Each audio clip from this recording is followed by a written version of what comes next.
Hey, good evening, and welcome to the Uptown Parlay Podcast. Now, your host, Ace. I don't know. Something's wrong with him. So reality set in? Is that what it is? Not reality. I mean, there's talent there, but I mean, I'm not in that man's body. He won a playoff game. He played very well 2 years ago. Very well. Come on, man. He played very well. I mean, since we're adults, let's talk like adults. He has played well in the past, which means he's capable, but he's not consistent. And right now, he's been very bad for a long period of time. So it's a little confusing. Is he good? Is he not? I don't know. So, that gets exhausting after a while. Gets exhausting. I'm not going to fight it if people say he's a bum. It is what it is. He's got to play better. I'm talking to you like an adult. He was. I told you he was bad last year. And you were like, nah, he's not. The whole team was bad. Now, the whole team was, but you've been saying every Giant quarterback since the beginning of time is bad. That's why I can't take you seriously. You gotta talk seriously. No, I didn't say every Giants. I said Eli Manning was overrated, and he's not the reason why you won. The defense was the reason why you won. There's nobody on earth who agrees with that at this point. He's won 2 Super Bowls. A lot of people agree with that. I mean, he's Malik, on the. Can you unmute yourself? He's on the ballot. I gave you the right. How can you be overrated and on the ballot? How can you be an overrated Hall of Famer? He's not in the Hall of Fame though. But everybody knows whether he's first ballot or not. I hope he is. He's not in the Hall of Fame. I bet that he is, but he's getting in. Well, and you're gonna go on record saying he's an overrated Hall of Fame player? I mean, that's ludicrous. Well, people do that all the time with other Hall of Fames. And they're ludicrous. You can't be a Hall of Famer and be overrated. This is the most ridiculous thing I've ever heard. Really? You can be overrated in a Pro Bowler. You can maybe be overrated in an All-Pro. I'll give you an example. I'll give you an example of an NBA player that probably doesn't deserve to be in the Hall of Fame, but is. Okay. Vlade Divac. I'm not a Vlade fan. I have to look at his stats, but he played for a very long time. I didn't realize he's an NBA champion. No, he is not. He lost the finals with the Lakers. He's not an NBA champion. He never won a title, I don't believe. Based on longevity, Vlade Divac played a very long time and probably accumulated some very, very significant statistics. But I'm not a fan of his. I didn't follow the Lakers or the Kings, so I cannot speak. But you saw, but just to understand, you saw the majority of his career, which was the 90s Vlade was to not a bad mid 2000s. Yes, I didn't say he was bad. I didn't say he was bad. He played for a very long time. But what we're saying is, if he's in the Hall of Fame, that makes him as good as Shaq. No, as good as Patrick Ewing. That doesn't makes him as good as all the other great centers that were in the Hall of Fame. That just makes him a Hall of Fame. It doesn't make him as good as Shaq. Shaq is Shaq. That's kind of the point of the Hall of Fame. If you're a Hall of Famer, you're as good as those players that are in the Hall of Fame. No, that's not true. That doesn't mean you're as good. I mean, Babe Ruth and Pete Rose are 2 different players. Nobody's going to say Pete Rose isn't in the Hall of Fame. He's not. He should be, though. He should be. Maybe that was a bad example. Nobody is saying that. I was thinking of Tommy Lee. I was thinking of Tommy Lee Jones. Tommy Lee Jones played somebody who's in the Hall of Fame. Who did he play? He played Pete Rose. No, not Pete Rose. He played the Racers. There you go. That's like saying Cobb. Ty Cobb is as good as Babe Ruth. He played Ty Cobb. Yes, that's what I was thinking. That's how you remember it. I was thinking Pete Rose, but you're talking about different skill sets. But I was thinking you're talking about ranking all-time great players. You're talking about what I'm saying is if you're in the group of Hall of Famers, that means you've accomplished things, but they play the same position. But so they're if you not put someone in the Hall of Fame with that position, what you're saying is he achieved as much as that other person, which isn't true. Hall of Fame. You know what I'm saying? But we can get there. Let's put it in football. 2 quarterbacks that have different skill sets. I'm going to do the intro to the show, and then we can get into it. Welcome to the Uptown Parlay Podcast. We got Ace, Malik, and Levon. Malik is back? Malik is back. I've been here. He's been here. You just haven't been paying I'm back on the show after a See the giant Lions background behind him? And he finds a way to well, our team's won, so that's why we're happy. He finds a way. He compares Vlade Divac to Shaquille O'Neal. Plus, Vlade Divac, they're both in the Hall of Fame. Being one of the first players in a national of significance in the league, that's fair. That alone, yes. And his longevity, yeah, and his skill set, Come on, Ace. I mean, Yeah, I think you do this. He's in the Hall of Fame as a player, not as a contributor. No, but the thing you don't take into consideration there is it's the Naismith Basketball Hall of Fame, which takes into account both your international and your NBA impact and statistics. And Vlade Divac, in addition, does he have a gold medal I don't know about? He actually does. He has 2 gold medals. Thank you. From where?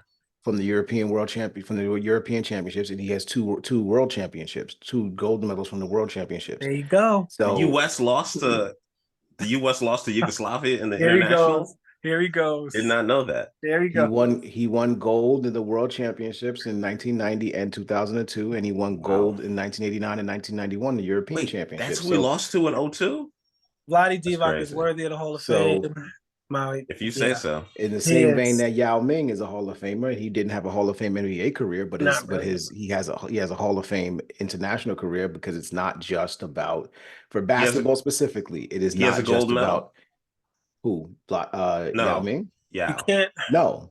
But what I'm saying, Yao Ming is in the Basketball Hall of Fame, because the Basketball Hall of Fame takes into account more than just. Can I ask Malik a question? NBA skill set. No, you cannot. Malik, can you use overrated and Hall of Famer in the same sentence? Responsibly. No, because Hall of Famer leads the conversation. Thank you. So you don't. Can you say overrate? You can't. Like this. I can say someone doesn't belong in the Hall of Fame. Ace, you can't overrate, just like you can't overrate champion. Champion is a champion. You can't overrate a championship. If they won a championship, you can't overrate. Malik, I don't know about that. That's true. You can't overrate. No, what I'm saying is, I agree with that. That makes sense. You can look at a team. Champion is a team thing. That's a team accomplishment. People confuse it. But hey, Levon, get what I'm saying. What I'm saying is, you can't overrate the fact that that the player has won a championship. You can't say that the fact that, like you said, you won a team. It was a team championship. But the word champion, when you become a champion, they lead the conversation with one time that Super Bowl champion, blah, blah, blah. You are a champion. Time Super Bowl champion, blah, blah, blah. When Eli Manning makes it to the NFL Hall of Fame, every interview that he gets added to, they will say Hall of Famer Eli Manning. Eli Manning. They what won't say means more, overrated winning Eli Manning. Hall of Famer or Super Bowl champion? They'll say Hall of Famer, 2-time Super Bowl champion Eli Manning. That's what they'll say. Hall of Fame. I got you. That's subjective. I mean, that's tough. Which one? One's harder. Ooh. The Hall of Fame is harder than one is a championship. One is an individual. I think Super Bowl's harder. There's less people. Less people have been in the Hall, are admitted to the Hall of Fame than have won a. But I think you would probably have more. And they've been playing the game for 105 years. So I think it's less likely for a player coming into the league to win the Super Bowl rather than have a Hall of Fame career. I mean, that's tough. That's close. No, it's much easier to win a Super Bowl because you could just be the rookie on a really good team. You say that, but you'd have to be and not contribute anything, and you could be on the special team. I shouldn't say not. A lot of rookies. It's a lot. Everybody of on the team contributes. That don't make it. Okay, but there's 5 rookies that are on a team right now that will win a Super Bowl ring if they're on the team that wins the Super Bowl. Like everybody has 5 to 6 draft picks a year. They don't all get signed, but there will be some rookies, some undrafted free agents, somebody who will win the Super Bowl. Baseball Hall of Fame, basketball, football. You go in the Hall of Fame. Do the majority of the players in the Hall of Fame have rings or not? I don't. The majority of them, I would have no idea. I don't know. I don't know either. I would have to say it's over. It's got to be over 50% on each side. Well, just think about it from our era. But Major League Baseball goes more for numbers. How many Hall of Famers in our era have rings compared to the ones that don't? Let's do basketball. Jordan. It's at least 70%. There's a lot. I think more don't. Hall of Famers in our era, we're talking about the 90s, so the Jordans, Pippen, Stockton, Malone, no. D-Rob, no. Barkley, Ewing. Barkley, Ewing. I mean, we could have to look. We could look that up, but I can just say Tracy McGrady. Basketball. A lot of the guys who got in recently, no. Allen Iverson, no. It's a lot of no's in there.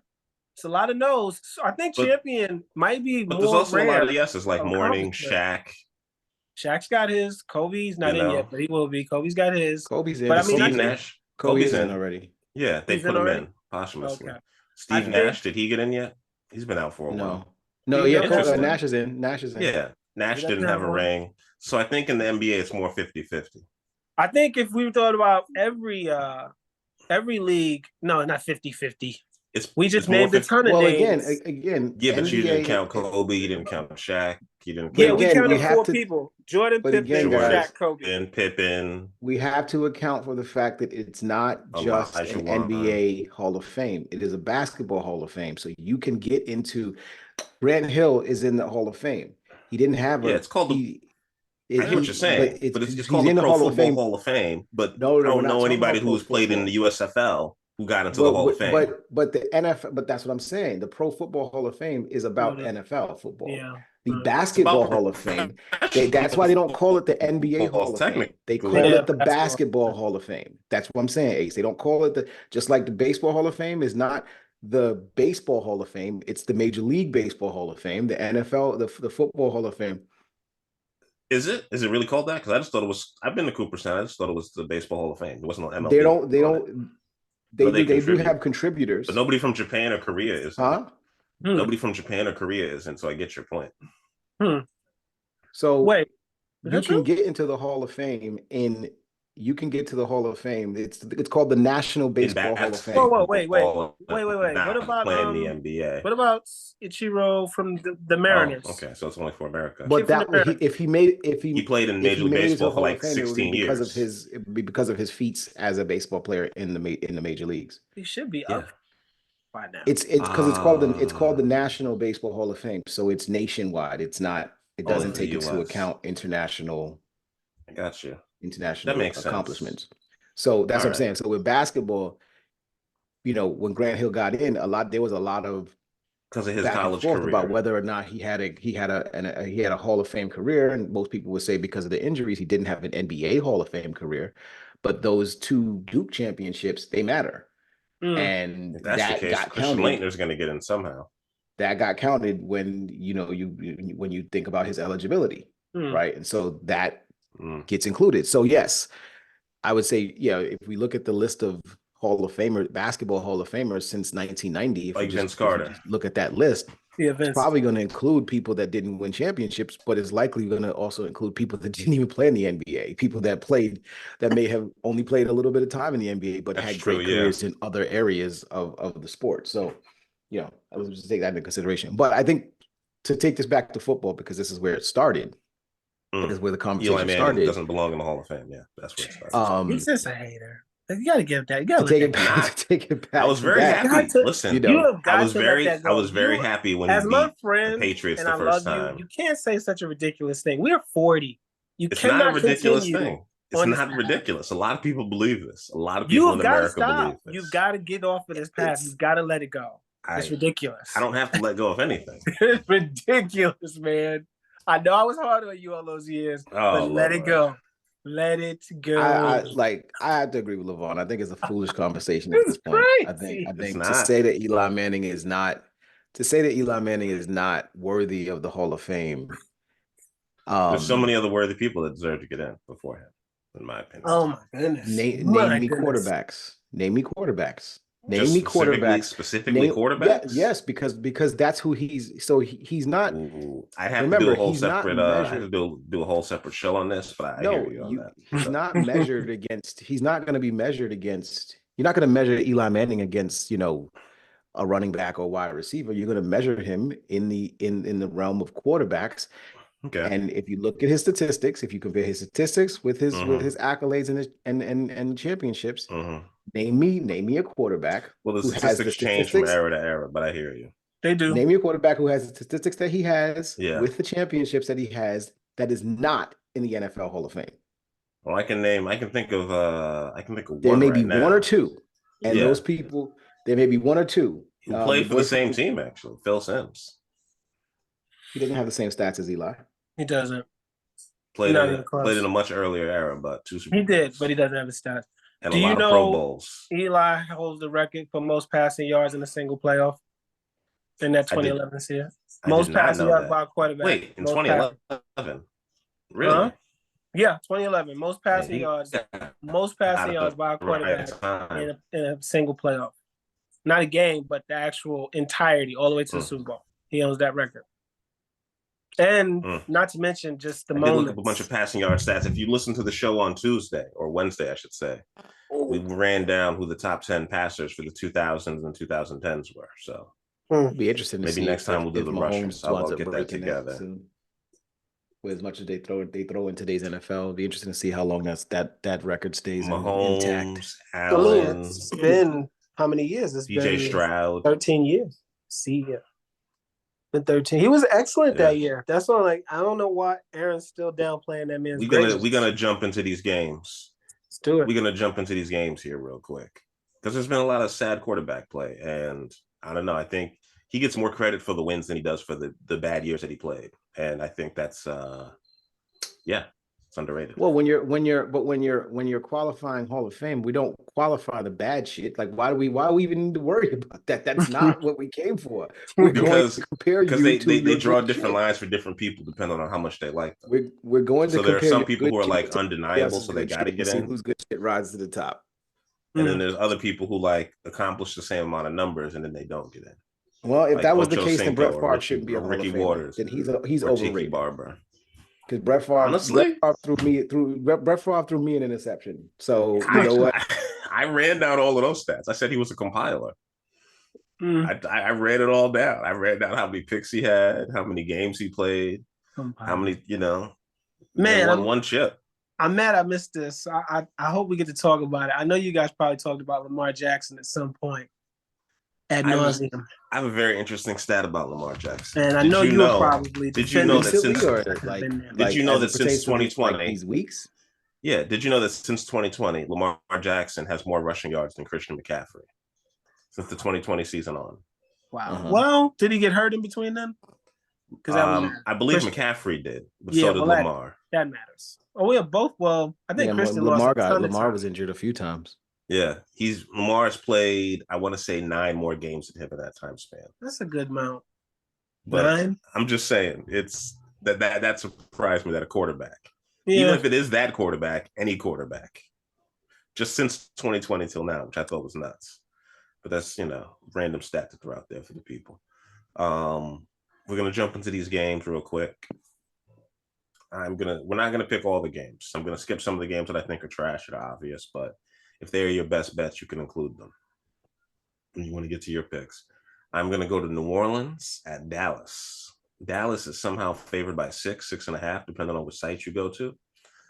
The over-under is 46.5. Malik, what do you have in this game?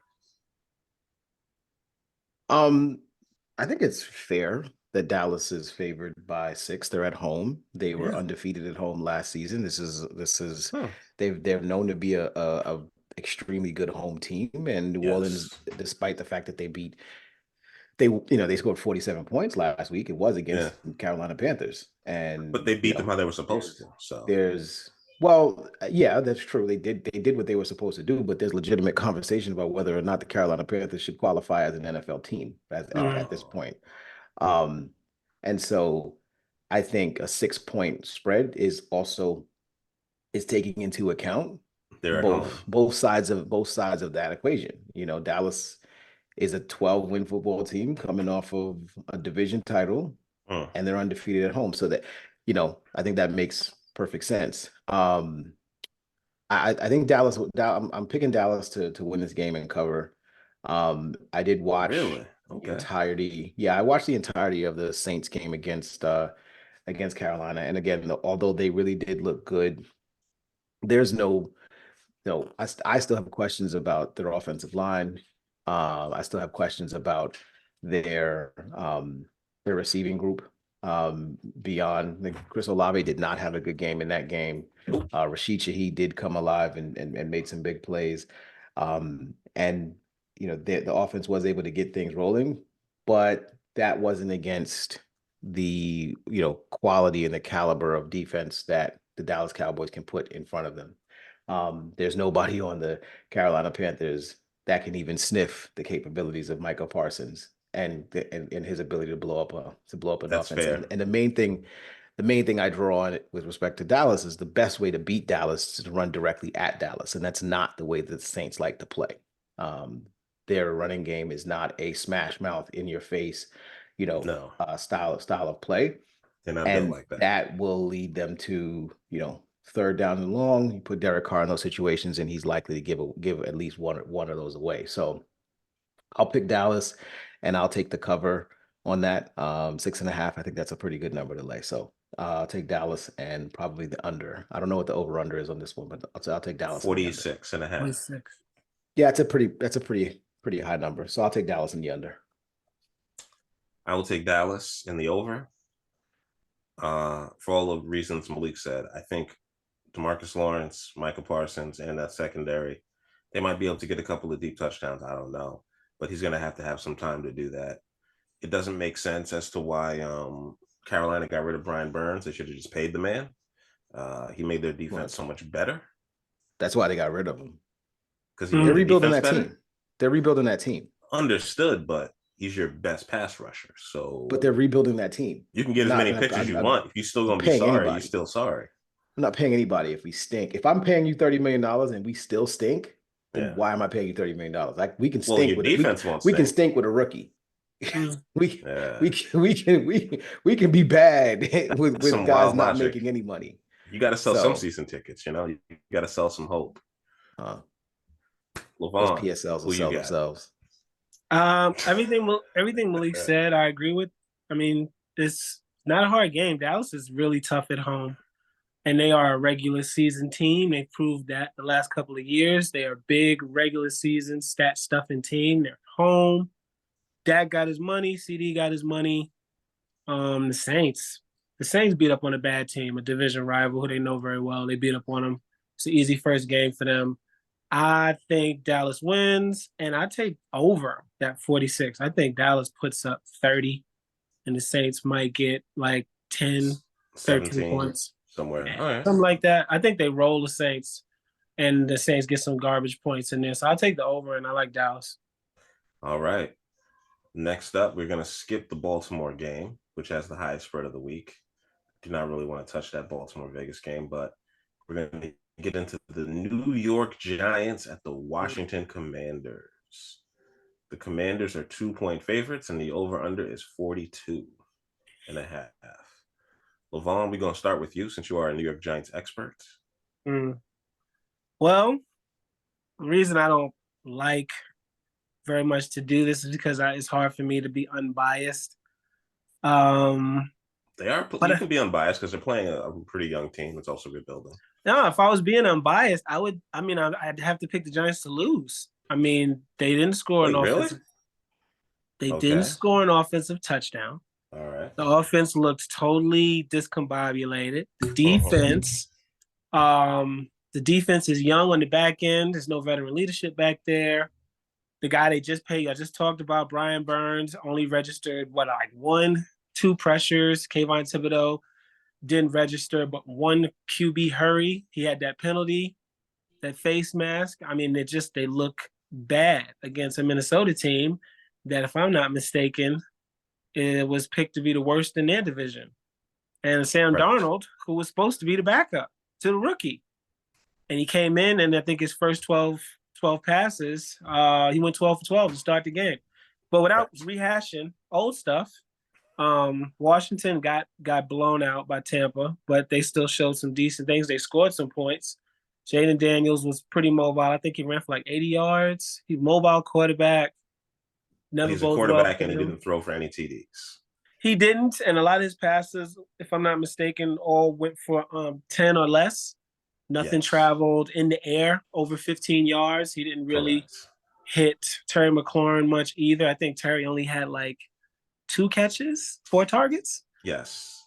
And it's in Washington, and I think the X factor is Dan Quinn, who came from Dallas and owned us because he's undefeated against Daniel Jones and the Giants, 6-0, and it just looks bad. So I will take the Commanders. I almost said Redskins. I'll take the Commanders in that game, but I'll take the under. I think it'll be. You did say Redskins.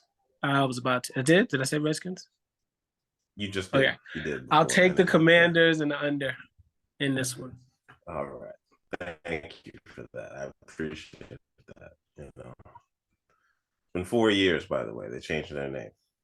Well, it'd still be the Redskins. Commanders Who is you trash. got? That's a trash name. Levon's right. Commanders is a trash name. I never liked the name Redskins anyway, but I think the Commanders is a trash name. Anyway, I actually go the other way on this It's one. better. I like the thing there was nothing to like about that Giants game. There was nothing to like about that Giants game. Most importantly, what I didn't like about that Giants game is the fact that it felt like, and this is, I don't know if this is a Daniel Jones thing or if this is a Brian Dable thing or what. Your best player or your most, it seemed like the offense just refused to just decide, you know what? If we're not going to be good, we're not going to be good, but we're going to go down fighting.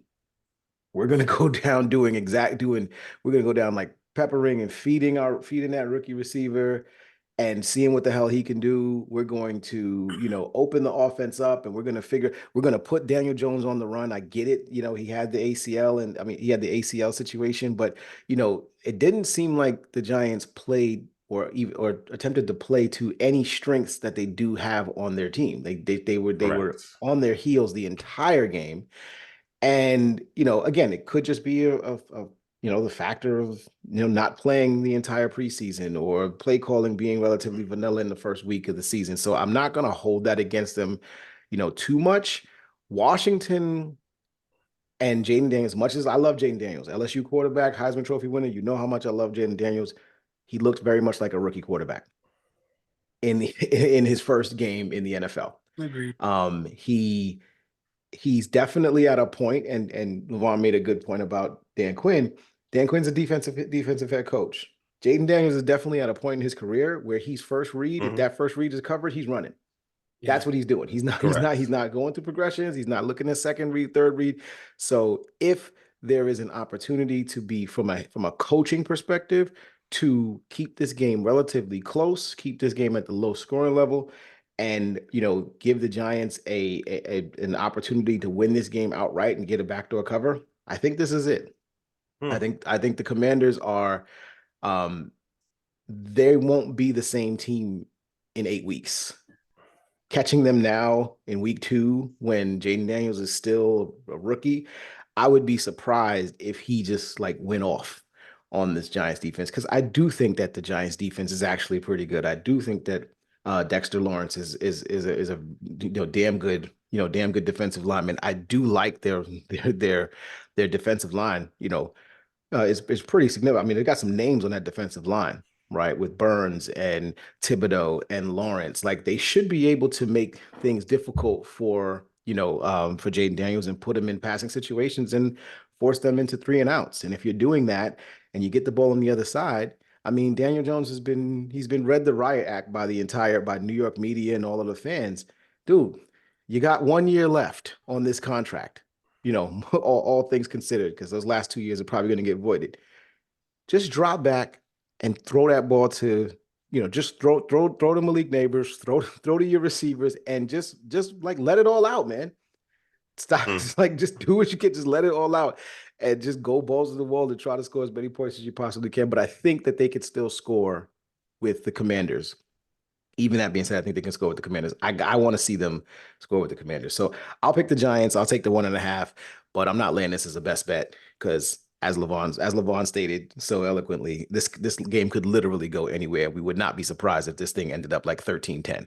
Correct. The under is the safest bet. Both of these teams' defenses are better than their offenses. There'll be very few points scored. With that being said, I lean towards the Giants because of the quarterback and just more experience in general. Washington does have 2 good running backs, but I don't see them getting called too many running plays. So I don't even know who their offensive coordinator is. I have no idea who their OC is. The Giants head coach is an offensive guy. He should be able to figure this out and get some more plays and get Jones into a rhythm. I do think he's bad, but he's not as bad as he looked last week. He just had not much time. But we will see. There's quarterbacks that are worse that are getting paid the same, if not more. So, those teams also need to worry. An interesting game. Two teams that are trying to make the playoffs, lost close games. Indianapolis at Green Bay. Green Bay is favored by 3 points. Over under is 40. Yes, Indianapolis at Green Bay. 1:00 game. I'm gonna go first with this one. Green Bay's quarterback is hurt.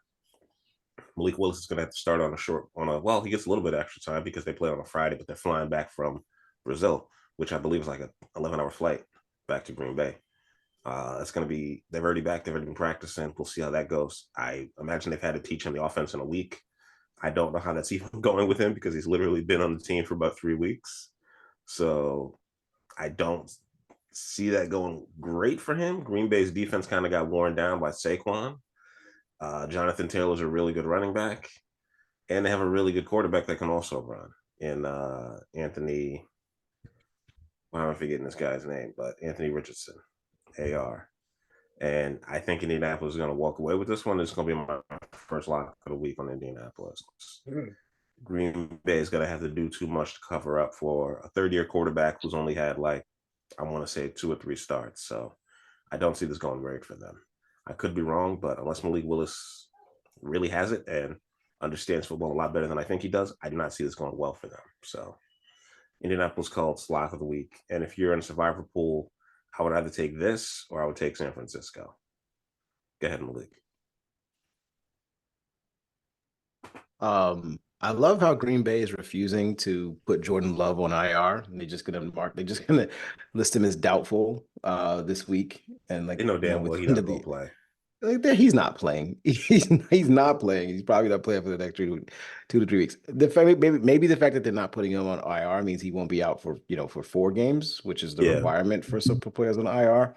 But yeah, he's not playing, and there's no reason for them to to try to make people think anything otherwise. I think it's interesting that Malik Willis is even starting, right? Because like you said, Ace, he's only been there 2 weeks, 2.5 weeks tops, right? There's no way that they can, build an offensive game plan that there's no way he understands the offense to the point that Jordan Love does at this point in his career, at this point in, being on Green Bay. No way whatsoever. So I expect to see a ton of Josh Jacobs, as much as you can possibly see of Josh Jacobs. And I expect a ton of, drop backs, 3-step, 5-step drops, see that first read, see that second read, and get the ball out of there as fast as possible. I think you mentioned that the Packers were -3. It's actually I'm actually seeing the Colts as -3. So the Packers are actually That's right. And that actually led me to question, when was the last time the Packers were underdogs at home? I'm gonna look it up because I don't think that's I don't think it's happened in the damn sure it probably didn't happen during Aaron Rodgers' career. So maybe they weren't favored at home at a time, during last season with Jordan Love, but I can't imagine Aaron Rodgers and Brett Favre, they were pretty much always favored to win at home. Anyway, I'm going to pick the Colts here. I liked what I saw from the Colts in that week 1 game against Houston, even though they lost that game. Anthony Richardson made some incredible throws. He made some really, really bad throws, but he made some really incredible throws. His roller coaster of his talent is there. He's got pretty much a roller coaster situation going on with him on the offensive side of the ball, but defensively, they're actually not a bad group. I don't believe in Malik Willis yet, and until he shows that he can lead an offense, and is capable of leading a team, I can't roll with him. The fact of the matter is, if he didn't get traded to Green Bay, he was going to get cut. He did not win that second quarterback job in Tennessee. So he was actually on the bubble for getting cut if that trade didn't happen for Green Bay. So in any event, make a long story short, I'll take Indianapolis. I'll give those 3 points. And I think the Packers, unfortunate for them, because I really did want to see, what they could do, if they could live up to the hype and the potential that everybody was giving them. I don't think it's going to happen if they don't have Jordan Love. So I'll take Indy and I'll take the under. All right, Levon, who you got? Tough. This is a tough one. What's the coach for Green Bay? I've been trying to think of his name this whole time. Yeah. Matt LaFleur. Matt LaFleur is one of the best young coaches, not young. He's been coaching that team for like 5 years. He's one of the best coaches in the He's league. still young, though. He's still young. He's going to have them well prepared. Green Bay was coming into the season as a legit Super Bowl contender based on what they did last year, based on how young they are. The core of that team sucks what happened to Jordan Love, but that's an exciting team. This would be Green Bay all the way if Jordan Love was playing, but because Malik Willis is playing, Indy has a chance.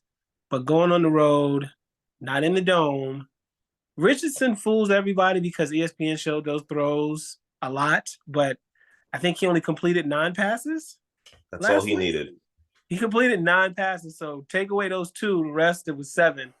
And he ran around. He's okay, but he reminds me, somebody said that he reminds them of Randall Cunningham. I think that was a poor, lazy comparison. I compare him more to an early Steve McNair, if I had to think who he reminds me of.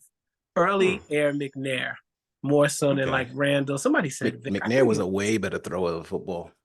Right, well, later, not early. No, even early. McNair coming out of Alcorn State was a damn good thrower of football. He had a crazy arm, but he was not accurate. It kind of shocked me how he ended up at Alcorn. I'm trying to figure out how he didn't get higher. I actually would compare. I think that there was some comparisons last year when he was coming out. I think Richardson compares a little bit to Cam Newton. That's what somebody said. They said Cam Newton. Yeah. I don't see Cam. Accuracy. I see McNair in his game, but some people say Cam. I haven't seen him much, but I'm gonna make it real quick. I think Green Bay does not go 0-2 to start the year. We know 0-2 is a death sentence in the NFL. If you go 0-2, chances are your season's over. I don't see Green Bay season being over. I think it's more likely the Colts go 0-2 than Green Bay does. Matt LaFleur is a better coach than the first year guy. This is first year for the guy from Philly, right? Stench something? Is it his first or second? Second. He coached last year. Second. Shane Steichen. I'm thinking Stench. Close. Yeah, I don't think that 5 can do enough on the road after a loss against a team that is more proven than the Colts are at this point, and he's going to be asked to do quite a bit. I don't think they can just go in there and run the ball with Taylor and come out with a win. LaFleur will get Willis ready to play. He'll get him ready to do enough. Plus, they got Jacobs, so I like the Packers in this one. You think the Packers are good enough? All right, yeah, I like this. I like the differing opinions. San Francisco at Minnesota. San Francisco's favored by 5.5 on the road. Minnesota over under is 46.5. Malik, actually, I'll take this one first. San Francisco's clearly the better team. Minnesota beat up on a defense that wasn't ready. I was kind of shocked by that. They do have to worry about Justin Jefferson. Minnesota's running game isn't very good. It appears San Francisco has a really good backup running back, and they were able to get that going with him, with Mason. If McCaffrey plays this week, I expect them to score even more points. We will see. San Francisco is just built a little bit different up front, and Minnesota's defense is not that good. Their secondary is okay. They're improving, but San Francisco's clearly a much better team, so I would lock in San Francisco for the 7-point win. I could easily see them winning by a touchdown. You know, they play the Jets, who are much better defense, but defense doesn't always carry over from season to season. Minnesota was bad last year, so clearly they've improved this year. So we will see. But I still have much more faith in San Francisco, and they're in the Super Bowl for a reason, and it looks like they're trying to get right back there. They stay focused. They don't got to get ready because they stay ready. Oh, Lord. Levon, who do you got? This is a sneaky game because it's so obvious. And that's why I think it's a sneaky game. It's so obvious going the way you just put it, Ace. But considering that Minnesota is already 1-0, confident. They are at home. They're at home in the dome. Yeah. Skull and all of that. And they're not as bad as everybody seems to be making them out. I mean, I don't think they're bad. It's just more San Francisco's better. San Francisco's good, but the season just started. We got to remember, we don't know who anybody is. A lot of what we're talking about is based off of last year still. So we don't know how good anybody really is just yet. I don't think we'll know until week 5, 6. So Minnesota, they came out with a plan. Brian Flores executed the plan, made us look really foolish. Sam Darnold played his ass off. Didn't Sam Darnold play for the Niners for a little bit? Yes, he played for the Niners for, I want to say, last year, maybe 2 years. He had a cup of coffee with the Niners. There's that. They're at home. Flores' defense. That secondary is not that bad. They got Gilmore back there. Yes. It's too much of a lock. And it's more of the safeties than it is the corners. It is, but it's too much of a lock. They have enough in enough spots. They got Aaron Jones over from Green Bay. They got Jefferson over there. They got the Addison kid. They don't have Hawkinson. He's hurt. And Sam Darnold played lights out. They got him to play lights out. He was not missing anything. He was on time. I don't know if that was against us because we're that bad, or if Sam Darnold is going to have the comeback player of the year, this year, like I think one of us predicted. I think Ant said that. I don't know. That's definitely it. It ain't. But I mean, I gotta say I like the Vikings in this one. Too much of a lock too early. I think the Vikings at home in the dome, high off that dub. Everybody's gonna pick Frisco to win this game. Yeah, I think Minnesota pulls out an upset in that game. I like to say, Minnesota wins that one. All right, Malik, who you got? I was waiting for Levon to say all of that and then still go with San Francisco. I know. Yeah, I'm Levon, you're a very you're a gambling man there, man, because I'm not picking the Minnesota Vikings to win this game. I think and I read this. I heard about this earlier today. Addison, the receiver on the Vikings, he's got an ankle injury. He hasn't practiced all week, so I believe he's listed as questionable right now. He may or may not play in that game, which lowers the number of targets that Sam Darnold does have to throw to. I still would pick San Francisco to win this game, even if Addison was playing. I do think that the disparity between I think the San Francisco's back end of their defense is probably their weakest area. They can be exploited with their defensive secondary. And so if Darnold has time in the pocket, he can do some damage with that group. And like to Levon's point, he's very familiar with that team because he was there for the entire year.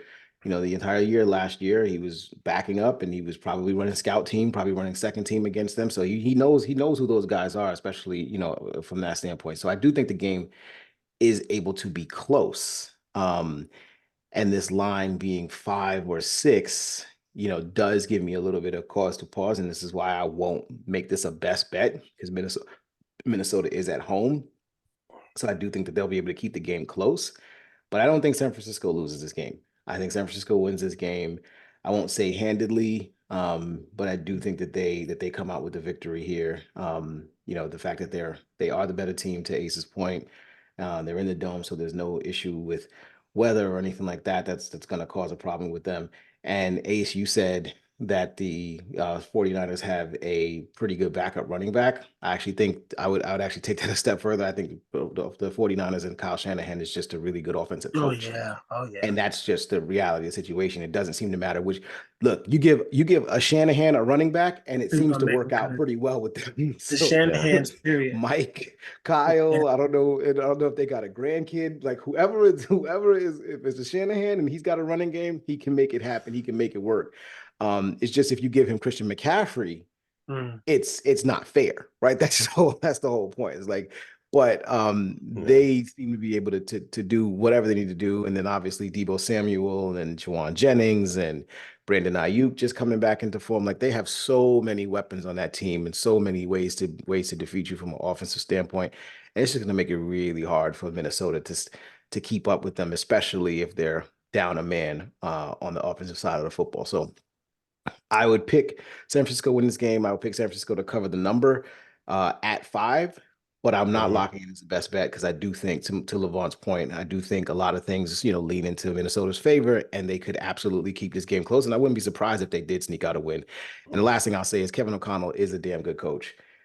He actually really, he manages to, him and Brian Flores, or they really work well together.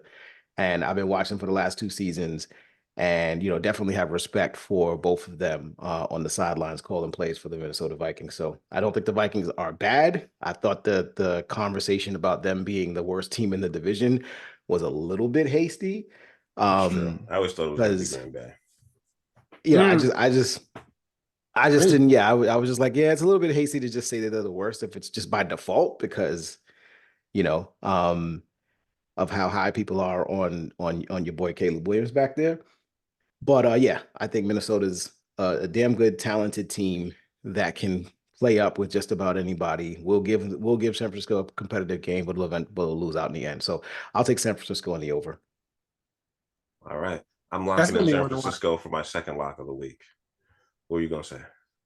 That's one to watch. I'm gonna pay a close attention to that one. I think that's one of the more interesting games this week. I right. I think Minnesota. I don't know. I don't know. Maybe it's because they whipped up on my Giants, but I think they might be better than a lot of people think. I don't think so. I think they'd just be a bad team who had their offense not together, and I think Flores is able to scheme for that. He was with the Patriots for a while, and he was at DC there, so he knows good defense. He made the Dolphins' defense really good when he was there. That's how they were able to get all those wins, honestly. So I'm not taking away credit, but and I may be mistaken about the age of their secondary. But the point is that I don't I'm not gonna give them credit for being up on a team they should have beat. No disrespect, just do how easy they made it look. There's more of that. There's more of the Giants looking unprepared than them looking super prepared. How about that? It's early. So I don't want to give them more credit. It's like this next game, Seattle at New England. New England won the game last week. Did they win, or did the Cincinnati Bengals just come out and look terrible? You breaking up, They man. scored 16 points. What does that mean? And that's a tough way to keep trying to win each week. If you're up 16, you win 16-10, like New England did last week. It's kind of tough to keep repeating that over and over and over again. So it's going to be kind of difficult for you to be able to keep doing that same formula. So I'm going to go first on this one with that being said, and we're going to have Seattle and New England. Seattle is a road favorite. They're giving 3 points to New England, DraftKings, FanDuel. The over-under is the lowest of anybody of the week. It's 38.5. That being said, I'm going to go with Seattle on this one. I think they'll cover. I don't see New England having much of an offense. If they don't think the rookie's ready and Brissett's starting, nothing they showed me last week against Cincinnati made me believe, and Seattle's defense looked much improved from last year. Mafe looks like a great pass rusher, and they seem to have it together with their new head coach. So I'm leaning on Seattle on this one. Levon, go ahead. Yeah, I agree. It's not much to say when it comes to this game. I think Cincinnati is a notorious slow starting team, and New England eked that one out because that's Seattle. I said Cincinnati. Because Cincinnati's such a slow starting team, who knows if Jamar Chase was game ready or not. They didn't have T. Higgins. Seattle's should roll them better defensively, enough offensively. So, yeah, I think that's an easy game for them. All right, Malik, what you think? See, it's funny, Levon, because this is actually where I kind of agree with your point about Minnesota when I think about New England is riding high off of a win that everybody said that they shouldn't get. Going back, they shouldn't have gotten on the road against a team that they absolutely shouldn't have beaten, that everybody said was a Super Bowl contender, and they're supposed to be one of the worst teams in the NFL. And they win that game, and now they're going home to play in a game against a team that is not supposed to be as good as the team that they just beat a week ago, right? So all the things, they're not supposed to be, Seattle's not supposed to be as good as Cincinnati in terms of just power rankings, when people were looking at those two teams. So, and I think the thing that New England, it might just be a factor of the fact that they don't have a lot of talent on that team. They have an identity. We know what they're going to do. They're going to hand the ball off. They're going to run the ball about 35 times as many, and they're going to try to put themselves into short yardage down a distance and allow Jacoby Brissett to not make mistakes. If they don't make mistakes, if they win the turnover battle and they rely on their defense and their running game, they're going to keep things close. I actually lean New England on this one. And this is probably going to be one of the very few games that I actually lean on New England actually winning the game. But they're getting 3.5 points at Oh, home. I could absolutely see New England keeping this game. I think it is New England's charge to keep games close. They have no choice. They cannot score with teams. So they have to play good, solid defense, keep the game close, and keep things to a point where they can, Oh try to no. eke a win out, later. Oh shit. So, Two is down. oh, yeah. Oh boy. Um, and it looks like it might be a concussion again. Yeah, that Jesus. was, he was Yeah. put his hand up and he's Head, calling for help. head and all that stuff. Oh. Slide, brother, slide. Okay. Yeah, so I'm gonna lean New England here. I like the home team getting points. Seattle did look pretty good against Denver last week, but again, that was against a rookie quarterback. Um, and they are likely to not have their best running back, which is Frank Walker is probably going to be out for this game. He hurt himself. I believe he hurt his ankle in the game Mm. last week as well. So I'll lean on New England, keeping this game close enough and possibly even getting out a win. So I'll take New England in the under. all Mm. right. They're identical games. It's just I don't know. Like Minnesota can hang its hat on something. Justin Jefferson. They have Justin Jefferson. They have Justin Jefferson. New England doesn't have anything close to that. No, you're right. But I think that they hang their hat on this is who we are, right? We defend, we play good defense, we run the football, and we have a formula for winning. We keep them mm, under 17 points. We feel pretty good about our ability to get a dub. It's funny because I don't know, I'll never forget this. This is something that like is before we jump off, right? I'll never forget this. 2007 NFL Super Bowl. There was a Mhm. conversation with the Giants. Levon, you remember this. I should. Um, there was a conversation with the Giants where they asked Michael Strahan, how do you guys plan on beating the New England Patriots? They were undefeated.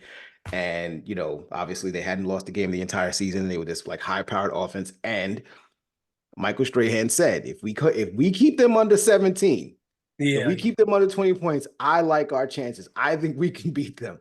yeah. And what did And they do? somebody They won told 20 Tom. 17. And, Yeah, it was like one of those things. It was like, I feel like that's the same thing that Gerard Mayo, he's a mhm. defensive guy. I feel like that's the same thing that he's preaching to these guys. Don't let them score. We'll do what we got to do on the offense to just get us a dub. Yeah, I It ain't remember. gonna be pretty. It ain't gonna be it ain't gonna be fun. It ain't gonna be fancy, but we'll get it done. So that's where I'm leaning with New England. Lean Okay. on what you do best. All right. Next up, we got Tampa at Detroit.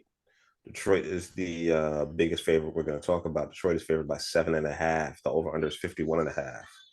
I guess they don't expect much defense to be played. Malik, I'm going to let you go first as the Detroit homer here.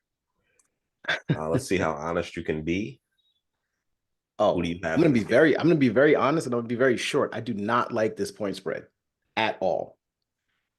This is Really? to me, this point spread is extremely disrespectful to the Tampa Bay Buccaneers. The only thing that I think that is a real stick in the Lions' favor in terms of the point spread, I think the Lions will win the game. But in terms of the point spread, the only thing that I think is a real stick in the Lions' favor as it pertains to this is the fact that Antoine Winfield Jr. is not playing. Right? He's the best True. player on that defense, probably top two, top one, two, three best safety in the league. He's one of those guys that changes the dynamic of a game by just being on the field. So the fact that he's not on the field is going to be big for the Lions offensively and them being able to exploit that middle of the field, which they couldn't do last week against the Rams because the Rams like sold out on doing that, which is why Jamison Williams went crazy. Um, but I think this is disrespectful to the Tampa Bay Buccaneers. I think it's disrespectful to Baker Mayfield and that offense after what we saw them do, last week against Washington, but not just last week against Washington, weeks prior, right? This is a team that was in the playoffs, in the divisional round of the playoffs last season. This is not a bad football team, and most, if not like a lot of their players are back. So to me, 7.5 is way too much to be giving my Lions in this situation. Again, I think we'll win the game. I think it's going to be a very close game all the way through. I could see the Lions winning this game by 4, 5, 6 points. And it wouldn't be a surprise to me at all if it was like down to the wire, just like the playoff game was. Last minute, somebody's got the ball in their hands to make a big play. And they do it, and we win it that way. So because this is a betting game, because this is a betting show, I'm going to take the Bucks, and I'm going to take that 7.5 points. If I'm putting money on, I'm going to put money on a really good team. You think Tampa loses by 7 or less? I think they lose by 7 or less. I got you. I think Detroit wins this game. I think it's a hard-fought, difficult matchup for both sides. These are two playoff teams with visions of taking it further, further on. And this is a little bit disrespectful to the Tampa Bay Buccaneers, in my opinion. So I'll take Tampa to cover the number, although I think they lose the game. Okay, Levon, who you got? I think Malik is falling victim to what I said earlier, which is the not able to be biased.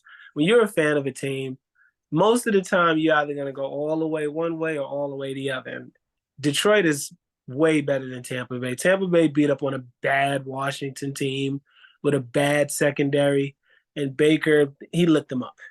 He did, but it's still Baker Mayfield, and he's going to do bigger things. And Detroit is a way better football team than the Tampa Bay Bucks are. And I don't know if they beat them by 7, but Detroit wins that game. A Super Bowl contender, division contender. I'm not impressed by the Bucks. I'm not impressed by anybody who can beat anybody in the NFC East not named Dallas or Philadelphia. So I mean, if they come out and do half of what they did against Washington, against Detroit, then we can start talking about Tampa Bay. But I think the 7 is about right, and I like Detroit to win that game easily. I like Detroit as well. I want to point out something. Baker Mayfield got sacked last week. I can't name one pass rusher on the Commanders. So knowing that they got Aiden Hutchinson and a much better defensive line and a guy who's what's up? The 2 tackles breaking up. Or the 2 All-Pro Pro Bowl tackles they got from Bama, Payne and Allen. I don't know if they got sacks, but their D line is not terrible. They got some guys on the D line. Oh, and Fowler. They got Fowler who came over They always bring Dexter Fowler with them. Yeah, that is his guy. They are attached at the hip, him and that head coach. But the point is, Detroit has a better pass rush than they do, than Washington did. So there should be more pressure for Baker, which should make the game harder for him. I don't think he's a bad quarterback, but he's just not going to thrive in this environment on the road in a dome. I think the dome helps because, they're a warm weather team, so they don't have to worry about having to play outside. I think Detroit should be able to cover this. The Tampa Bay's run game was only explosive with that rookie, and I don't see that. I don't know, unless he's something that we just don't know about. Maybe Bucky will surprise us. That's the kid's name. Maybe he'll be that good. I would definitely take the over-under on this. I don't see this game being super high scoring. I see both of the defenses improving from last week to this week. And the offenses, and Amon-Ra St. Brown's not going to have 2 terrible games in a row. No. Which also leads me to favor Detroit because if you have him and Jameson Williams going, it's kind of hard to stop Detroit's offense. Somebody go. Yeah, I don't think there's I don't think they both blow up in the same game. That's true, but what I'm saying is you can't cover everybody. So somebody's going to have a great game. And again, what it is. He might. And I'm still saying I believe Detroit wins the game. Detroit is just too well. I'll put it like this. I see Detroit winning by 10. So that's why I see this happening. I don't think it gets bet that high, but I think 7.5 is perfect because it makes you question. And it evens out the money. So I see what they do in there. Cincinnati at Kansas City. I think we got like 2-3 more games. So get your best bets in unless you have a whole set aside of what you want to put in. Cincinnati at Kansas City. Kansas City's only favored by 6. So they're 6-point favorite. I'm going to go real quick. Kansas City's going to beat the brakes off of them. Cincinnati's defense looks terrible. I'm not even counting on their offense. Cincinnati's defense looks bad. I think Kansas City will roll over them. I think they've had extra time, and Andy Reid with extra time is dangerous. So that feels like an easy one to me. Over-under is 48. I would lead under. We still don't know if what's his name's coming back from his Higgins is coming back from his hamstring injury. People seem to think he's faking for the money, but he is not because he's franchise tagged. He's gonna make $21 million. So he wants to be there to make his $21 million because I doubt they're going to franchise tag him again. So we'll see. Levon, who you got? Kansas City is the new New England right now. And what that means is not only are they good, but they're going to get the benefit of every flag, every call. And they're going to be hard to beat all year. And I don't think Cincinnati is one of the teams, one of the probably 4 or 5 teams that are going to actually beat them this year. So I agree with you. I think Kansas City is going to roll in this one and Cincinnati is such a notorious slow starting team. No T. Higgins. Defense looks bad. Yeah, they're going to lose. They're going to lose at least another game. Maybe again next week before they start winning like normal. So, yeah, I got the Chiefs as well. And also Mixon. I want to mention that Mixon isn't there either, and that affects them a lot. Their run game looked mediocre at best. Mm-hmm. Malik, who you got? Yeah, it's a sweep, and this is a best bet. This is my first best bet as well. I think the Chiefs roll in this one. In the illustrious career of Patrick Mahomes, there's one team and really one person who's being seen as his kryptonite, or as his potential, this is the person that has beaten him on multiple occasions. Partially because he's done it, but Joe Burrow, it's gotten to the point where it's gotten a little disrespectful, where they call Arrowhead Stadium Burrowhead. They're actually doing that. It's How many times has he won there? Twice? Like 2 times, yeah, and he won a playoff game there. The AFC title game. Don't poke the bear, especially when your team, to Levon's point, is notoriously slow starting and looked like straight trash last week against a team that you should have beat the brakes off of, right? Just kind of walk in there and say, hey, we'll see what happens, but we're not putting all eggs in this basket, because basically what you're gonna do is you're gonna make Kansas City want to completely put their thumb down and just completely push you into the ground. The other thing about it is, obviously, this is another game where if the Chiefs win this game, just from a seeding perspective, one of these teams is likely to win that division, Baltimore or Cincinnati. You beat both of them, so it doesn't matter who wins that division. You come out on top and you're able to get that number 1 seed. So this is not a game that they're going to play. They're going to take lightly either. So I think this is the best opportunity for them to go out there and get and win by 10. I can see this game going 31-21. And the Chiefs, pretty much, doing whatever they need to do. So yeah, I'll take the Chiefs, and this is locking it in as well. All right. The game I'm going to talk about, I don't think it's going to be a good game, but I see this as an obvious win. Denver hosting Pittsburgh. Denver's offense looked terrible. The defense didn't look much better. I think Pittsburgh's going to beat the hell out of them. Pittsburgh's a 3-point favorite. It's 2.5 on most sports books. Them winning by a field goal is so perfect. They won last week by just kicking 6. I think they're going to be able to score here. Whether Fields plays or not, either him or Russell Wilson should be able to either throw for a touchdown or run one in.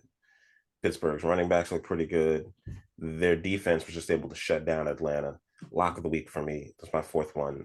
Take Pittsburgh here. I think they're going to beat the hell out of Denver. Denver just doesn't have it. They don't. They're rebuilding, so they're going to lose a lot of games. And Pittsburgh, this is how Mike Tomlin's going to go 10-7 or 9-8 this year. He's going to beat every bad team they play, and Denver is a bad team. So that's, y'all can pick this one if you want, but yeah, there's not much to say here on this one to me. Go ahead, Malik. Yeah, I mean, Pittsburgh's another one that's very similar to what I said about New England a few picks ago. They know what they are, right? They're gonna run the football, defend, and keep the game close. And if they do that, they feel like they have an opportunity to win, the vast majority of those games. And Denver doesn't scare me offensively. They don't seem to have anything that, resembles an explosive offense where, Pittsburgh can get caught sleeping. The best player in this game on either side is going to be TJ Watt. So with the exception of if he's just healthy and he finishes this game out, I think he wrecks this game, pretty easily for Bo Nix and the Broncos, who maybe they're a little bit better than, the worst team in the NFC, or I'm sorry, in the AFC, but they ain't far. They ain't far from it. I shudder to think like this. To me is like, wow, this you guys got Atlanta, Pittsburgh got Atlanta in week 1. Now they're at Denver. Even before they get to like these two road games, you couldn't look ask for a better landing spot for 2 road games for them, even though Atlanta was supposed to be much better than they were. Whatever. Um, so yeah, I agree. I think Pittsburgh is in a good spot here to pick up another victory against an opponent that that they should be better than, and soften the blow a little bit here. I do think it's cool that keep Russell Wilson off this one. Like keep Russell, just don't start him. Let Justin Fields keep playing. Let Justin Fields play, because then that's the other part is like is if you put Russell Wilson out there, the thing that I worry about is like Russell Wilson. These are prideful people. These are prideful men. He may decide that he wants to show the people of Denver and Sean Payton what they missed out on, and by that function alone, he could mess the game up for Pittsburgh. Because I do think it will be a close game, and it can come down to a bad play, a pick, or a fumble that really turns the tide. And I think Justin Fields, for the lack of offense that they did have over the course of that game, he made some really good throws, and he didn't make the big mistake. And I think he'll stay away from making the big mistake. He'll make a few more timely throws, and the defense holds it down. So I'll take the Steelers to win that game outright. I think by 3 or 4 points. All right, Levon, go ahead, man. This is pretty simple. TJ Watt and Mike Tomlin are not going to lose to that rookie quarterback. Period. It's not happening. You got one of the best pass rushers in the league, and you got one of the best coaches in the league who is not losing to that rookie quarterback. So, yeah, Pittsburgh is going to win. I don't know by how much. I don't even know if it'll be pretty because their quarterback is Justin Fields, and I'm not trying to take shots, but he's been a bust since day one. I don't know if Mike Tomlin can get that fixed or not. That's not really his MO as a coach. He's a good all-around CEO and motivator. But as far as, getting the best out of quarterbacks, that's not really his thing. Justin Fields did enough in that game against Atlanta. I think they kicked themselves to a victory for the most part, and Atlanta is on their way to getting Arthur Smith fired because there's no way that you have 4 first-round picks at skill Arthur Smith position? got fired last year. Their new head coach is Raheem Morris. So Arthur Smith. Raheem Morris is on deck. One game. 4. Hold on, you got 4. You live in Atlanta. You live in Atlanta. 4 first-round picks at the skill positions on offense. 4 of them. And is it 4 or 3? Bijan, Pitts, London. Okay, 3. Penix isn't playing, so 3. Who? Michael Penix, the rookie quarterback. He's not playing. Yeah, they're playing he's not old playing Kirk. yet. So it's about to be 4 because he will be if they keep going in this direction. But you got that many skill players, 3 skill players, one $180 million quarterback, and you start at home like that. That's not good. That's bad. And Tickets should be cheap this year. Tickets should be cheap. Yeah, I was thinking Arthur Smith. I live here, but I don't follow him that closely. He'll get 2 years at least, but if he can't get that thing rolling, he'll be out the door. He'll be out the door pretty quick. All right. We're going to move on to the most important game of the week. The Chicago Bears at the Houston Texans, Sunday Night Football. My favorite team, most important team in the NFL to me. The Bears are getting 6.5 points. The over-under is 45.5. I am leaning on the Chicago Bears right now. Yeah, they're just a better team all around. Better defense, better offense, better quarterback. This is going to be my final lock of the week. The fact that they won last week without having to score an offensive touchdown, I think is just impressive. Keenan Allen did drop a touchdown pass, so I think they'll be able to beat up Houston. No, but seriously, at the very least, I think the defense will keep them in it because they know they're carrying this team, and the fact that they were able to block a punt on special teams and get a TD off of that is impressive. So shout out to Jonathan Owens, special team all-star, and Chicago should be able to win. They should be able to cover. I see them losing a close game by 3 points. Houston's defense isn't great, and I saw that in the Indianapolis game. So they're susceptible to big plays, and Caleb Williams goes for those. So they just need to get the offense going a little bit and get some more reps in for him. Go ahead, Malik.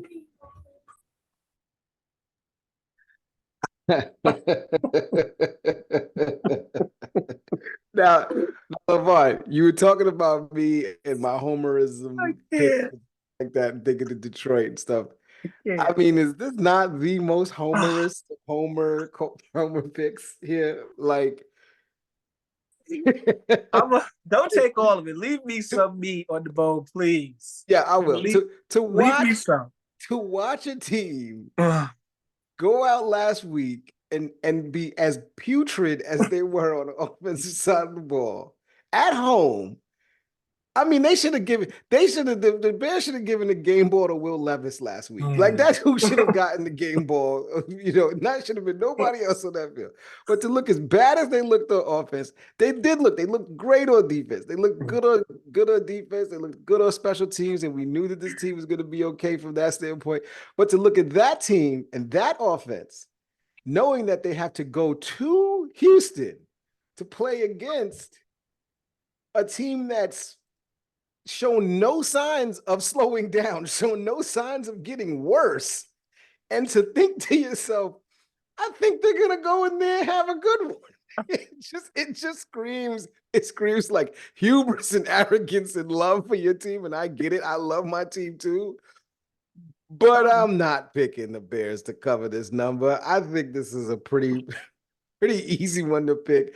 I'm picking Houston. They'll win. I think Houston wins by. I'm not going to say they're going to blow them out, but I think Houston wins this by at least 8 points. So I'm going to take Houston and the under, because until the Bears show me that they can score an offensive touchdown, I'm not picking them. I'm not picking this game to go to a high number. So Houston and the under. Go ahead, Levon. Okay. Now, he said everything that needs to be said. Reigning offensive and defensive rookies of the year, by the way. Reigning. Coming off a playoff win a season ago. And not just that. This is probably one of the youngest. Do me a favor. Who else was competing for defensive rookie of the year last year? Do you even know? It doesn't matter. No, do you know? Do you know? It doesn't matter. That's right. DaRon Bland, cornerback Dallas. from the Cowboys. Listen, he led the league in interceptions last year. So go ahead. This is one of the younger, more promising teams in the league.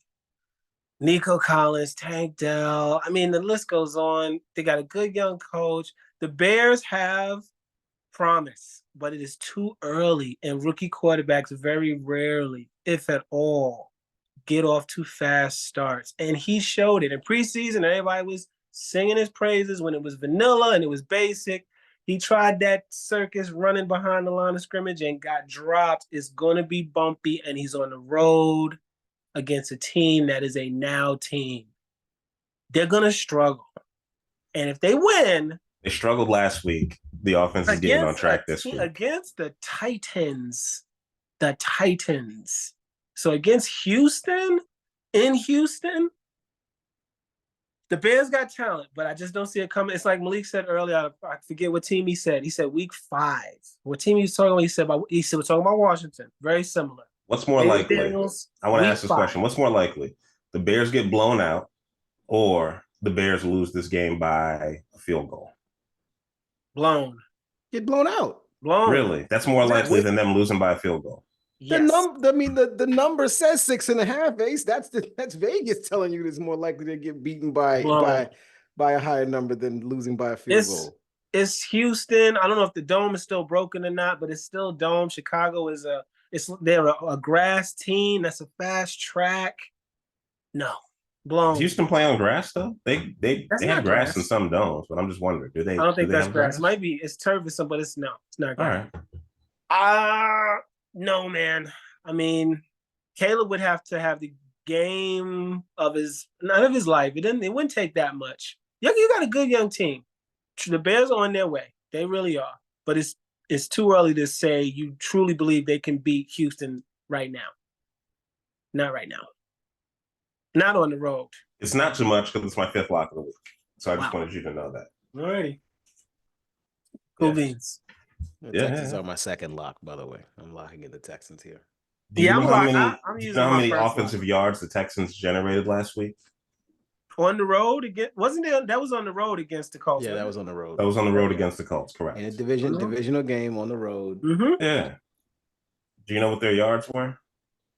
What was 285 yards. Okay. They scored 29 points. And the Bears, three of those were field goals. 150, right? Correct. And they won the game at home. Yeah, 150. Had 150 yards of total offense at home against the Tennessee Titans, against the worst team in Houston's division. Yeah. Now you're going to put the best team in Houston's division on the road. I don't know if they're the worst team. I think the worst team is actually Jacksonville. They were the worst team last year. Jacksonville almost won last week. Jacksonville. But they didn't. Almost doesn't count. They didn't. It doesn't. But you have to factor it in. They played well. They were in the lead. They blew it. They were in the lead. They blew it. It's a well-coached team. They blew it. They blew again. They did. Yes. So a team that's getting blown out right now. I would also like to point out that the losses that Houston had last week were pretty crazy. Had last season were pretty crazy. And were some pretty bad teams. You can't predict. I mean, it's early. Maybe Chicago pulls that out. I just think to predict it, like honestly and responsibly, to truly predict that. Yeah. Would you bet? Defense wins championships, and I would take the points and take Chicago. Would you wager your college tuition on it? That's what I wouldn't. No, I'm putting that on the Pittsburgh Steelers this week. There you go. And I'm also calling BS on your statistician, Ace, because I'm looking at the box score from Texans Colts last week, and the Texans amassed 417 yards of total worst, offense. Ace. You are the worst. They had 417 yards of total. You are the worst. Stroud threw for 234 and 2. Mixon ran for 159 yards and had a touchdown.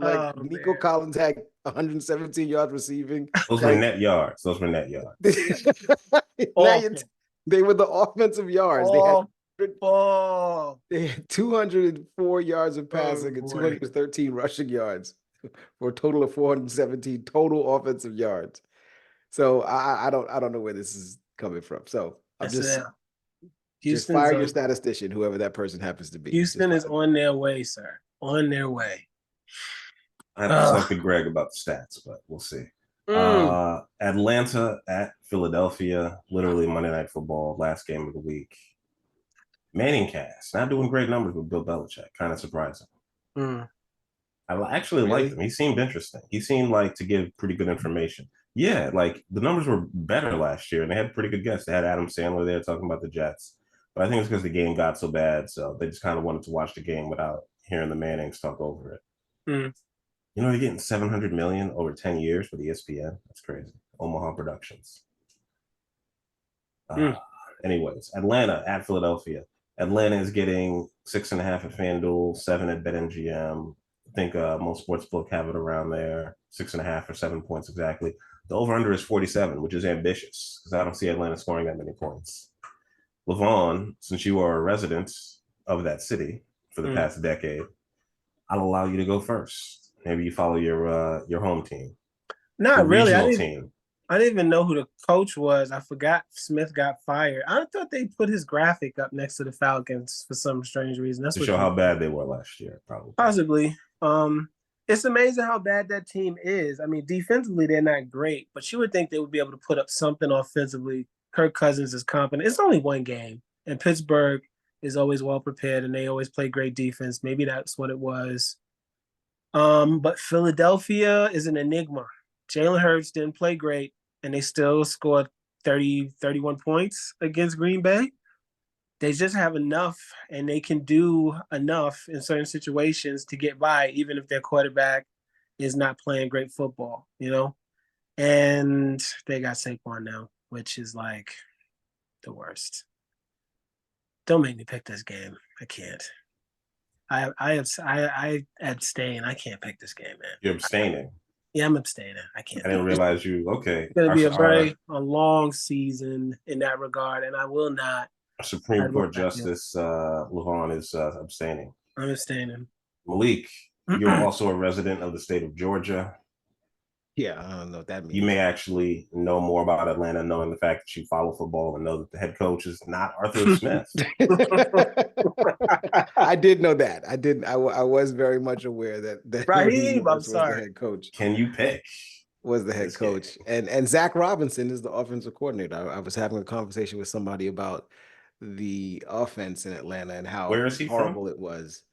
He was with the Rams last year. He was Oh, not obviously their play caller because yeah. But he was their OC. McVay, yeah, but So they he was hired the anybody OC. who knew McVay, like, Yeah, offense. You work with he was the McVay. You can card call some carrying plays, right? OC. He was the card carrying OC on that team, but for what that's worth, because McVay runs the offense. Anyway, Atlanta should be really, really pissed at themselves because they should be 1-0. And then that would mean that this game going to Philadelphia to play in that environment on Monday Night Football would have been it'd have been like, okay, if they lose this one, then at least they're fine. Like, we know, they're punching a little bit above their level, at least at this point. And you'd be okay with the fact that, like, okay, you're gonna go back, you're 1-1, lick your wounds and move on. You can still win the division. But they're gonna get boat raced on this game. I mean, the one thing that people are talking so much about how bad that game was against Pittsburgh and how horribly they played. They don't even mention the fact that, like, Kirk Cousins is still bad in primetime games. Like, still, like, he was bad last week in a game at home against the Pittsburgh team, but he's still 12-20 in primetime games. Like, he's not good when the lights get dim. And nobody's talking about that. Nobody even mentions that. They didn't mention that because I would have definitely put that in his $180 million contract. Like, I would have definitely made sure to write that in. Okay, there's a clause there. Okay, we have to have a winning record in primetime games when we wind up getting them. But Atlanta doesn't get many primetime games, and they're not going to get many primetime games if they keep playing like this. I think Philadelphia is freaking scary offensively. Like, it's to the point they are so freaking crazy offensively that sometimes they throw the ball to people and you forgot that guy was on the team because, like, they spend so much time throwing the ball to you see Saquon first, then you see AJ Brown, and then, oh shit, Devontae Smith is on this team. What the hell? Why is he there? Holy crap. Jahan Dotson is now on this. How the hell do they get all these players and they still have money left over to pay everybody else? And yeah, Jalen Hurts is making $55 million. Look, if they don't win this division and they don't represent All of the defensive players are rookies. Usually, they're not getting yeah, paid yeah, great. I get that. And the defense is actually, is nothing to write home about, right? Atlanta should be able to score on them because, to me, I think that's the area where the team is the weakest. But Atlanta didn't show the ability to score anyway. And Philadelphia is going to score. They're going to score a lot of points. So I think they're going to boat race these dudes. I want to see, Atlanta give them a game.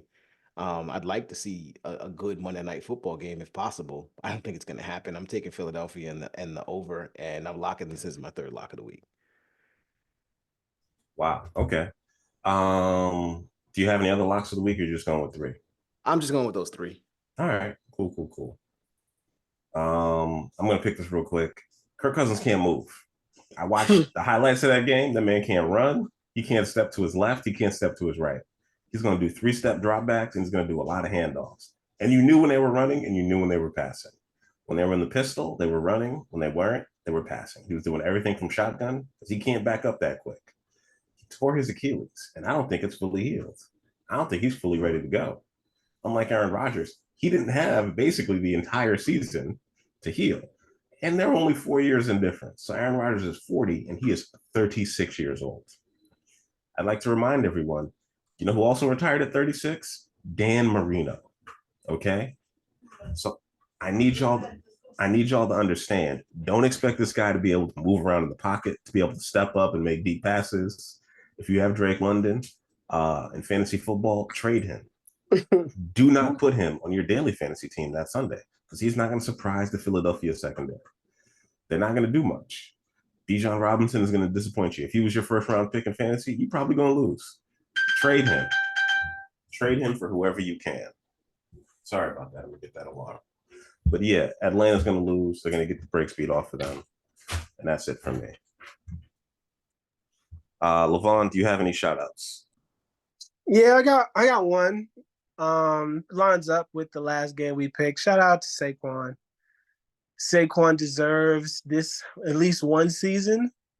Because we all know this, no season is guaranteed, but this one season he deserves to have a shot, which is what he's getting.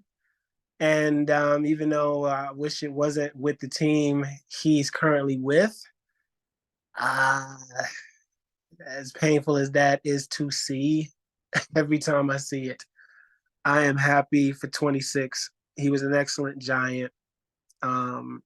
Ended about as bad as any New York sports figure has ever left a team. It's at the top. It's in the top as far as that goes. But I wish him all the success. He looked great in that first game, scored more touchdowns in that game than my team has in the past, three games. So shout out to 2-6, and I hope he gets what he deserves and all this that's coming to him. Well deserved. All right. I'm going to go next. Shout out to college football for being back. I'm enjoying this. We're into week 3. Shout out to Notre Dame and especially NIU for giving me a show last week. I really enjoyed watching that on NBC. The MAC is back, baby. We are here. We got a chance to actually get into the championship and get into the playoff, the CFP. Shout out to my New York Liberty for having 2 back-to-back 30-win seasons, which is something they haven't done since I was literally in high school. So I'm very proud of that. And shout out to Temple for being terrible. Temple University is probably not going to win more than 2 games this year, and they're not going to win next week's game. And as I already told everybody last week, that was my lock of the week, and that came through. So bet on Coastal Carolina. I said it on the Tuesday show. I'm saying it on the Friday show. Bet on Coastal Carolina. I would also advise you guys to bet on Miami to blow out Ball State. Ball State does not have a chance. That game is going to be 3:30, I think, on the ACC network. Miami has a quarterback. I'm ready to say it. The U is back. Okay? The U is officially back. After a 20-year absence from college football and dominating college football, the U is back. More than 20. Yeah. And Colorado State. I don't know if anybody's going to be watching that game, but that should be interesting. And BC is ranked, which is kind of impressive to me. And I expect them to cover this week. I think I went over that earlier, but I just wanted to reiterate that. Those are my 2 college picks for everybody. And Cincinnati's going to beat the brakes off of Miami, Ohio. Miami, Ohio is expected to win the conference, and the team preseason in the MAC that's always picked to win almost never wins. And they have a lot of big losses to teams from power conferences. And I can't remember the last time Miami, Ohio beat a power conference team. I think it might have been 4 years ago. I don't know. But as a Buffalo fan, I'm not a big fan of Miami, Ohio in general. And shout out to Sabrina Ionescu. Shout out to the New York Liberty. Shout out to Knicks basketball and New York basketball in general.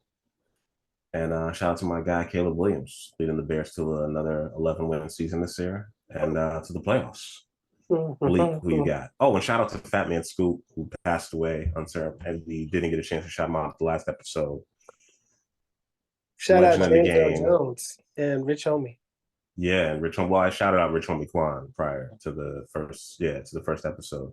But James Earl Jones and Frankie Beverly, from Frankie Beverly and Mays. But yeah, Fat Man Scoop, man, like grew up listening to him at every single party, and that was just unfortunate to hear his passing. Malik, go ahead.